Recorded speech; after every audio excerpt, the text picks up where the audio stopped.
Mr. Speaker, I thank the gentleman, my colleague from Kentucky, Mr. Guthrie, for his leadership on this issue, and I want to thank my colleague from West Virginia, Mr. Jenkins, for his leadership on this important legislation. And I rise today to encourage my colleagues to support his bill, H.R. 4978, the NAS Healthy Babies Act, which seeks to increase our understanding of neonatal abstinence syndrome and would help further strengthen best practices for treating this dangerous but preventable condition.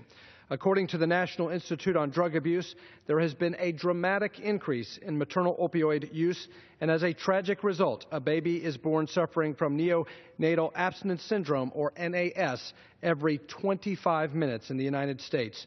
To help address this public health challenge, this legislation contains language drafted in coordination with my constituent University of Kentucky Pediatrician, Dr. Henrietta Bada-Ellzy, and members of the Kentucky 6th District Drug Abuse Task Force. Specifically, this provision would mandate a study which would gain critical data about the specific treatment outcomes given to newborns with NAS during and after their hospital stay and identify treatment outcomes.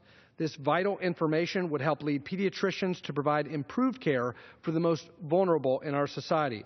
I would like to thank the Leader's Office and the Energy and Commerce Committee staff for giving me an opportunity to include this important recommendation from the 6th Congressional District Drug Abuse Task Force in this legislation. The opioid heroin crisis in America impacts every congressional district, and my district is not immune. So I'm proud that the People's House is taking up a series of important measures to combat this scourge in our society, and I can't think of any more important measure than dealing with these innocent victims of NAS. Thank you, Mr. Speaker, and I yield back the balance of my time.